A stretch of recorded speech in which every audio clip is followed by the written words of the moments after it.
Good morning India. आज की कहानी है दोस्तों, विधवा औरत ने रात भर दिया पूरा साथ। दोस्तों एक ऐसी औरत जो हुस्न की बहुत ही सुंदर थी और दोस्तों उसके हुस्न के लोग दीवाने थे। और दोस्तों 42 साल की उम्र होने के बाद भी वो 30 की क्यों लगती थी।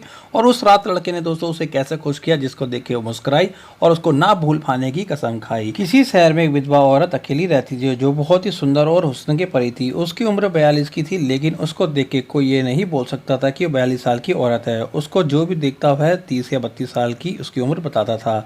मैं उसके बगल वाले मकान में रहता था और मैं इस शहर में नया आया था। मैं सुबह काम पे निकल जाता और देर रात को अपने घर आता, लेकिन यह औरत जब भी मैं काम पे जाता और काम से घर आता यह मुझे छुप छुप के देखा करती थी, जैसे कि मैं उसको पसंद आने लग गया हूँ। लेकिन मैंने कभी उस पर गौर नहीं किया। एक बार की बात है, वह घर से निकल रही थी, एक बाइक वाला उसको टक्कर मार के चला गया जिससे उसको गंभीर चोट आ गई, लेकिन किसी ने भी उसको नहीं उठाया और वह सड़क पे तड़पती रही। लेकिन मैं शाम को ड्यूटी से आ रहा था, मैंने देखा औरत सड़क पे खून पे लथपथ पड़ी है। मुझसे रहा नहीं गया और मैं भाग के उसको उठा के ऑटो रिक्शा में बिठा के हॉस्पिटल ले गया। उधर डॉक्टर ने उसको पट्टी लगाया और उसको आराम करने के लिए बोला। ठीक 2 घंटे के बाद उसको होश आया और उसको मैं घर ले आया। और जैसे ही मैं उसको उसके घर पे छोड़ के जा रहा था, उसने मेरा हाथ पकड़ लिया और आंखों में आंसू और चेहरे पे मुस्कुराहट के साथ मेरा धन्यवाद किया और बड़े प्यार से बोली, इस दुनिया में अभी भी इंसानियत जिंदा है कि एक अनजान लड़के ने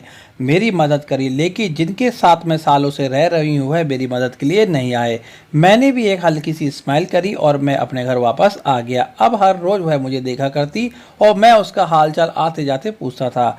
कुछ समय में वह ठीक हो गई और एक बार की बात है, रात को बरसात बहुत तेज हो रही थी। मेरे घर में पानी भर गया और रात भी काफी हो चुकी थी। उसने इशारा करके मुझे अपने घर में आने को कहा और बोली, जब पानी उतर जाए तो तुम अपने घर चले जाना। अब मैं रात को उसके घर पहुंच गया।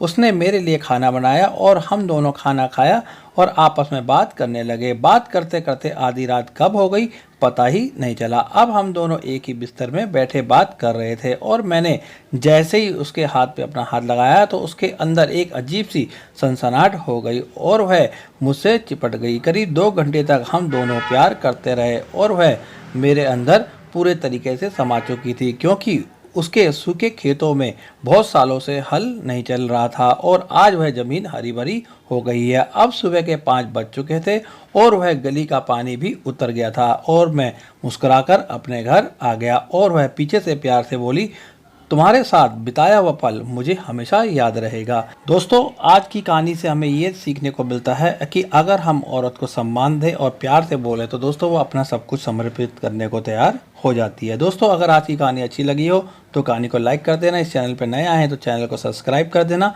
और साथ में बेल आइकन को क्लिक कर देना, जिससे मेरा हौसला बढ़े। नेक्स्ट टाइम मैं आपके लिए और भी मनोरंजन कहानियाँ ला सकूँ। आप सबका दिन शुभ रहे।